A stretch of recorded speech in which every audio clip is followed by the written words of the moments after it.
ओम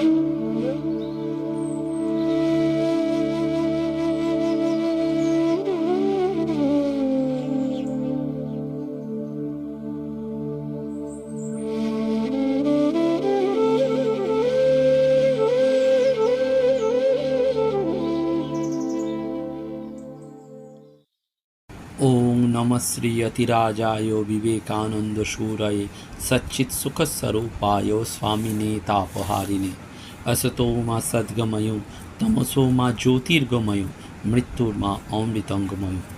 नमस्कार। শ্রী শ্রী ঠাকুর শ্রী শ্রী মা এবং স্বামীজি মহারাজের রাতুল চরণে ভুলুণ্ঠিত প্রণাম জানাই। প্রাণারাম বাংলা ইউটিউব চ্যানেলে সম্প্রচারিত সৎকথায় প্রতিদিনের মনন এই ধারাবাহিক অনুধ্যানে আজকে এই বিশেষ দিনে আমরা স্বামী বিবেকানন্দের কথা এবং দেশের স্বাধীনতার কথা স্মরণ করব।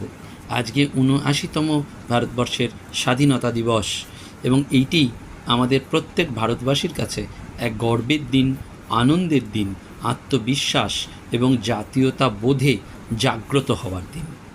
আমরা প্রত্যেকেই জানি যে এই ভারতবর্ষের স্বাধীনতা আন্দোলনকে প্রত্যক্ষভাবে না হলেও পরোক্ষে যিনি সম্পূর্ণভাবে জ্বালিয়ে দিয়েছিলেন দেশের যুবকদের মধ্যে, তিনি স্বামী বিবেকানন্দ। স্বামীজি বলেছিলেন, পরাধীন জাতির কোনো ধর্ম থাকতে পারে না। তাদের প্রথম ধর্ম মাতৃভূমির শৃঙ্খল মোচন। সেজন্য ভারতবর্ষ ছিল তার কাছে শুধু মাতৃভূমি নয়, পুণ্যভূমি, ঋষির দেশ। সেই জন্য স্বামীজি বারবার বলেছিলেন, ভারত কি মরে যাবে? তাহলে জগৎ থেকে সমস্ত আধ্যাত্মিকতা দূর হয়ে যাবে, সমস্ত নৈতিক মূল্যবোধ বিলুপ্ত হবে, ধর্মের প্রতি সমস্ত মধুর সহানুভূতির ভাব চলে যাবে, সব রকম আদর্শ বোধ নষ্ট হয়ে যাবে। স্বামীজির চোখে ভারতবর্ষের প্রকৃত রূপ কেমন ছিল সেটি আমরা সহজেই জানতে পারি। এবং স্বামীজির এই আরব্ধ কাজ পরবর্তীকালে ভগিনী নিবেদিতা স্বেচ্ছায় তুলে নিয়েছিলেন। প্রত্যক্ষভাবে রাজনৈতিক দলের সঙ্গে যুক্ত না হয়েও তাদের আন্দোলনের সকল কাজে তিনি উৎসাহ দিয়েছিলেন, সাহায্যের হাত বাড়িয়ে দিয়েছিলেন। কারণ ভগিনী নিবেদিতা অনুভব করেছিলেন যে ভারতবর্ষ আর বিবেকানন্দ যেন একই মুদ্রার দুটি পিঠ। সেজন্য নিবেদিতা বলেছিলেন, ভারতবর্ষ স্বামীজির গভীরতম আবেগের কেন্দ্র। ভারতবর্ষ নিত্য স্পন্দিত হতো তার বুকের মধ্যে, প্রতিধ্বনিত হতো তার দমনীতে। ভারতবর্ষ ছিল তার দিবা স্বপ্ন, ভারতবর্ষ ছিল তার নিশীথের দুঃস্বপ্ন। এবং শুধু তাই নয়, তিনি নিজেই হয়ে উঠেছিলেন ভারতবর্ষ রক্তে মাংসে গড়া ভারত প্রতিমা। ভারতের আধ্যাত্মিকতা, তার পবিত্রতা, তার প্রজ্ঞা, তার স্বপ্ন এবং তার ভবিষ্যৎ সব কিছুর তিনি ছিলেন প্রতীক পুরুষ। সুতরাং ভারতবর্ষ মানেই বিবেকানন্দ এবং বিবেকানন্দ মানেই ভারতবর্ষ।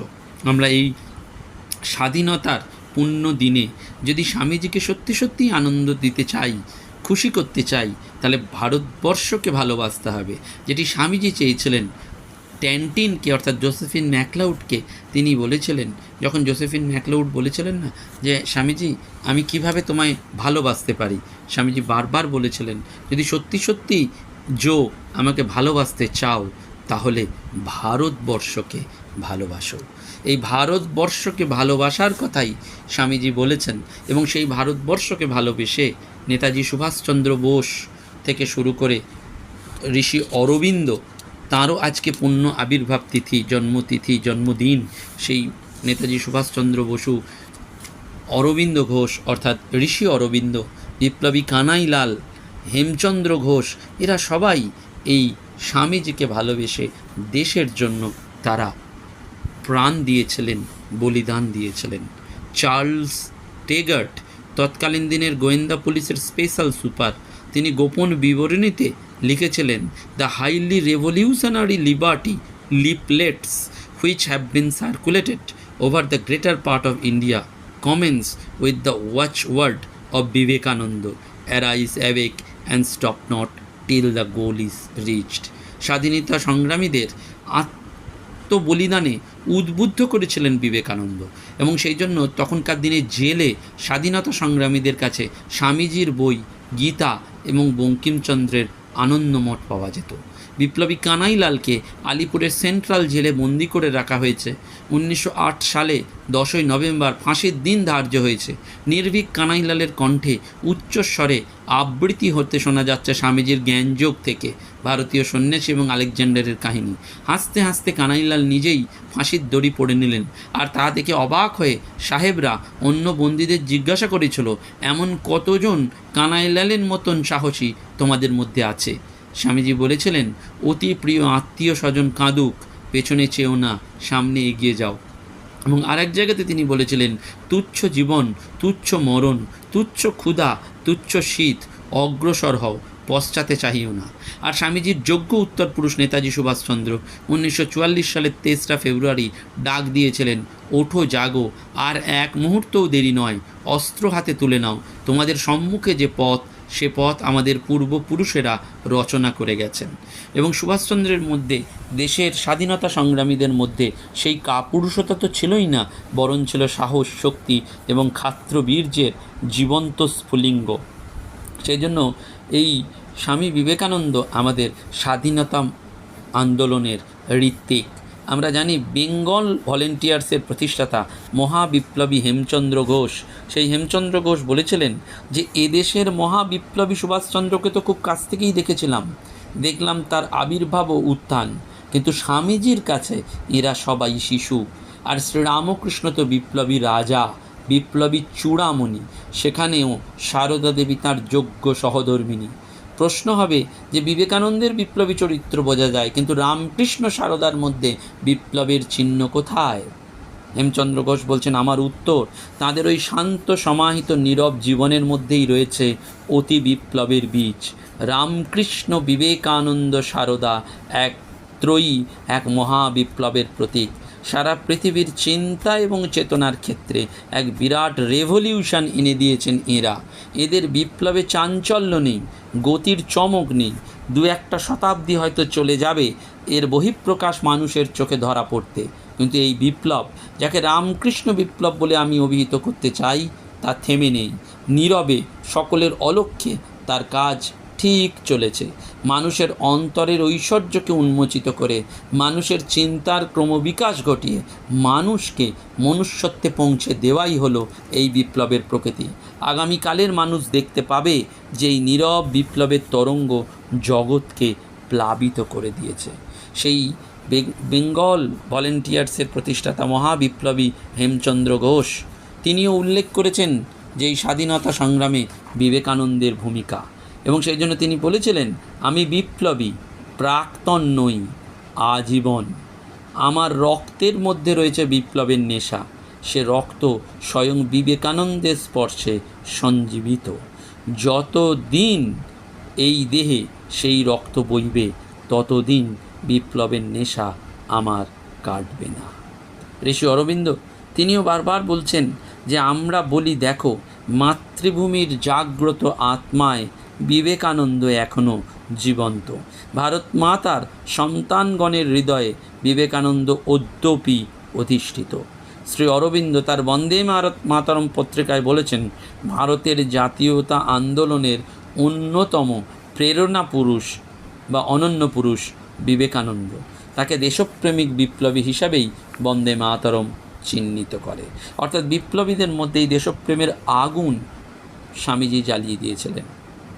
স্বামীজির প্রভাব বিপ্লবীদের মধ্যে এতটাই পড়েছিল যে বহু বিপ্লবী পরে রামকৃষ্ণ মিশনের সাধু হয়েছিলেন। সুভাষচন্দ্র বেনারসে একদিন স্বামী ব্রহ্মানন্দ মহারাজের কাছে গিয়ে সন্ন্যাসের বাসনা নিয়ে গিয়েছিলেন। মহারাজ সেদিন সুভাষচন্দ্রের মুখের দিকে কিছুক্ষণ চেয়ে বলেছিলেন, সন্ন্যাস তার ক্ষেত্র নয়, তার জীবন ব্যয়িত হবে অনলস দেশ সেবায়। এইরকম 10-12 জন সাধুর নাম আমরা জানতে পারি, যারা সাধু হওয়ার পূর্বে স্বাধীনতা সংগ্রামের সঙ্গে যুক্ত ছিলেন। এবং অরবিন্দের ঘনিষ্ঠ ছিলেন দেবব্রত বসু, যার শক্তিশালী এবং জ্বালাময়ী ভাষা অন্য বিপ্লবীদের প্রেরণা দিয়েছিল। পরবর্তীকালে তার নাম হয় স্বামী প্রজ্ঞানন্দ। ভরত মহারাজ, যিনি পরবর্তীকালে স্বামী অভয়ানন্দজির নামে রামকৃষ্ণ মঠ এবং মিশনের এক দিকপাল সন্ন্যাসী মহারাজ ছিলেন, তিনিও ভারতবর্ষের এই স্বাধীনতা সংগ্রামী ছিলেন। রামকৃষ্ণ মিশনের বহু সাধু এবং ভক্ত ছিলেন, যারা প্রত্যক্ষ বা পরোক্ষভাবে ভারতের এই স্বাধীনতা সংগ্রামীদের উদ্বুদ্ধ করতেন। সত্যি সত্যি এই চেতনা, এই প্রেরণা পরবর্তীকালে বিপ্লবীদের মধ্যে জেলে দিয়েছিলেন অরবিন্দের শিখাময়ী ভগিনী নিবেদিতা। বারবার তিনি ভারতবর্ষকে দেখিয়ে দিয়েছিলেন কী করে ভালোবাসতে হয়। একবার নিবেদিতার এক বক্তৃতায় অনুপ্রাণিত হয়ে যুবকেরা হিপ হিপ হুড়ে বলে আনন্দ প্রকাশ করায় নিবেদিতার উচ্ছ্বাস ক্রোধের রূপ ধারণ করল। তিনি যুবকদের বললেন, বিদেশি জিগির দিয়ে মনোভাব প্রকাশ করা এতটাই কি দোঁয়াশলা হয়ে গেছে তোমরা? বলো আমার সঙ্গে, ওয়াও গুরুজি কি ফতে। তিনি যুবকদের ধমকাতেন আর বলতেন, অস্ত্র ধরতে জানো, গুলি ছুটতে জানো, তবে যাও গিয়ে শিখে এসো। সতীশচন্দ্র মুখোপাধ্যায়ের প্রতিষ্ঠিত ডন সোসাইটি এবং অনুশীলন সমিতির বিপ্লবীরা নিবেদিতার একান্ত আপন ছিলেন এবং শ্রী শ্রী মায়ের কাছেও আসতেন অগ্নিযুগের সেরা বিপ্লবীরা। তাঁর চরণ স্পর্শ করে আশীর্বাদ ভিক্ষা করতেন। জগন্মা তার জীবন্ত বিগ্রহ জ্ঞানে তার নির্দেশ মেনে নিতেন এবং শ্রী শ্রী মাও সর্বান্তঃকরণে স্বৈরাচারী ইংরেজ শাসনের অবসান কামনা করতেন এবং সরকারি অনাচারের প্রতিবিধান এবং প্রতিরোধ করতে দেশবাসীর উদ্যম প্রয়োজনীয় ও প্রশংসনীয় বলে অভিমত ব্যক্ত করতেন। আবার সমস্ত কাজকর্মের মূল সুরটি যেন আধ্যাত্মিকতায় বাঁধা থাকে সেদিকেও লক্ষ্য রাখতে বলতেন। বারবার বলতেন, শুধু স্বদেশী করে কি হবে, আমাদের যা কিছু সবার মূলে ঠাকুর, তিনি আদর্শ। এই মায়ের কাছে এসেছিলেন বাংলার বিপ্লবী কন্যা প্রফুল্লমুখী। একেবারে অনবদ্য ভাষায় সেই প্রফুল্লমুখীকে মা সারদা দেবী কাছে টেনে নিয়েছিলেন, বলেছিলেন, অত নিরাশ কেন মা, তুমি তো তুচ্ছ নও, ঠাকুর তোমাকে দিয়ে অনেক কাজ করিয়ে নেবেন। এই আগুনটা জ্বালিয়েছিলেন সেই স্বামীজি এবং অবশ্যই তার উৎস মুখে রয়েছেন গুরু শ্রীরামকৃষ্ণ পরমহংসদেব, যিনি চেতনার ক্ষেত্রে, চিন্তার ক্ষেত্রে এই বিপ্লবটি যেন এগিয়ে নিয়ে যেতে বলেছিলেন। কারণটি একটি, স্বামীজি বারবার বলছেন যে আমাদের মাতৃভূমির প্রতি জগতের ঋণ অপরিসীম। আমরা এটা বুঝতাম না, কিন্তু স্বামীজি আমাদের এই চোখটি খুলিয়ে দিয়েছিলেন। সেজন্য শ্রী রাজা গোপালাচারী, বিখ্যাত স্বাধীনতা সংগ্রামী, স্বামীজি সম্বন্ধে বলেছিলেন, আমরা অন্ধ ছিলাম, তিনি আমাদের দৃষ্টি দিয়েছেন, তিনিই ভারতীয় স্বাধীনতার জনক, আমাদের রাজনৈতিক, সাংস্কৃতিক এবং আধ্যাত্মিক স্বাধীনতার তিনি পিতা। অর্থাৎ এই ভারতবর্ষের আধ্যাত্মিকতা, পবিত্রতা, প্রজ্ঞা, তার ভবিষ্যৎ সব কিছুর প্রতীক পুরুষ ছিলেন বিবেকানন্দ। স্বামীজির দৃষ্টিতে ভারতবর্ষের জাতীয় আদর্শ তাই ত্যাগ এবং সেবা। ব্যক্তিগত সুখের জন্য জীবন নয়, সমষ্টির কল্যাণেই ব্যষ্টির কল্যাণ। এবং একটি স্বরচিত কবিতায় তিনি ভারতবর্ষকে সত্য বলে সম্বোধন করেছেন। বলেছিলেন, ভারতের মৃত্যু হলে সত্যের মৃত্যু ঘটবে, ধর্ম লোপ পাবে, সম উচ্চ চিন্তা পৃথিবী থেকে মুছে যাবে। সেজন্য ভারতাত্মা বিবেকানন্দের চরণে আজকে আমাদের প্রার্থনা। সেই প্রার্থনাটা কি না, স্বামীজির যে ভারত প্রেম, প্রকৃত ভারতবর্ষকে ভালোবাসা, সেইটি যেন আমাদের মধ্যে সঞ্চারিত হয়। স্বামীজির চিন্তা, তার মানব প্রেম, তার উচ্চ ভাব যেন আমাদের গ্রাস করে। সেই প্রখ্যাত কবি অতুল প্রসাদ সেনের লেখা বলো বলো বলো সবে, শত বীণা বেনু রবে, ভারত আবার জগৎ সভায় শ্রেষ্ঠ আসন লবে। এটা শুধু বিদ্যালয়ে, কলেজে ছাত্রছাত্রীরা সমবেতভাবে গাইবে তা নয়, এটি শুধু প্রার্থনাও তা নয়, এটি যেন আমাদের জীবন মন্ত্র। এই যুগের বাংময়ী পূজা হচ্ছে এইটি, যে ভারত আবার উঠবে জড়ের শক্তিতে নয়, চৈতন্যের শক্তিতে। স্বামীজি বারবার এই ভারতবর্ষের জাগরণ চেয়েছেন, সর্বতোভাবে তিনি চেয়েছিলেন এই ভারতবর্ষ এগিয়ে যাক, এবং সেই এগোনোর জন্য কিন্তু এই স্বাধীনতা সংগ্রামীদের যে অবদান সেটি অনবদ্য। আমরা দীনেশচন্দ্র মজুমদারের নাম করতে পারি, আমরা ক্ষুদিরাম বসুর নাম করতে পারি, প্রফুল্ল চাকি, মাস্টারদা সূর্য সেন, এদের সকলের নাম করতে পারি, কিন্তু আমাদের বারবার মনে রাখতে হবে যে এই মহাপুরুষদের জীবন ইতিহাস চেতনার মধ্যেও কিন্তু কোথাও উপ্ত আছেন স্বামী বিবেকানন্দ। এবং সেই জন্যই স্বামী বিবেকানন্দের জীবন দেখে এই বিপ্লবীরা, তার ত্যাগ দেখে তার সাহসী উদ্যম দেখে তারা ঝাঁপিয়ে পড়েছিলেন। পূর্ণাঙ্গ পুরুষ বিবেকানন্দের কাছে আমাদের ঋণের শেষ নেই। এবং স্বামীজি বারবার বলতেন যে I M A voice without a form. এবং সেই জন্য আমরা যতই আধুনিক ইতিহাসের দিকে ফিরে ফিরে তাকাবো, তখনই আমরা দেখতে পারবো যে বিবেকানন্দের কাছেই আমরা ঋণী, কারণ তিনি রাজনীতির আধ্যাত্মিক ভিত্তি নির্মাণ করে দিয়েছিলেন। আমাদের বারবার মনে রাখতে হবে, পরাধীন জাতির কোনো ধর্ম থাকতে পারে না। তাদের প্রথম ধর্ম মাতৃভূমির শৃঙ্খল মোচন। সেই জন্য পরাধীন ভারতের বাঙালি কবিও গেয়ে উঠেছিলেন, ওরে খ্যাপা যদি প্রাণ দিতে চাস এই বেলা তুই দিয়ে দে না, ওরে মায়ের তরে প্রাণটি দিবার এমন সুযোগ আর হবে না। নমস্কার, ধন্যবাদ।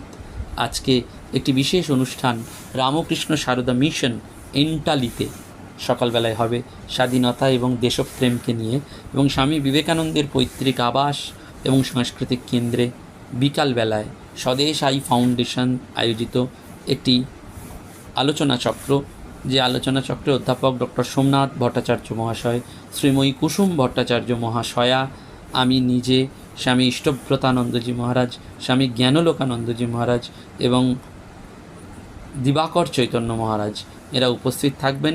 অভূতপূর্ব এই আলোচনায় আমাদের সেবা ভাবনা নিয়ে আজকের সান্ধ্যকালীন অনুষ্ঠানে সকলে স্বামী বিবেকানন্দের পৈতৃক আবাসে আসতে পারেন।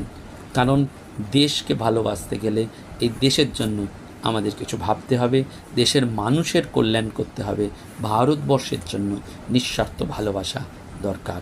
তাতেই আমাদের মঙ্গল, দেশের মঙ্গল। জয়তু স্বামীজি, জয়তু ভারত মাতা। নমস্কার, ধন্যবাদ। প্রাণারাম প্রাণারাম প্রাণা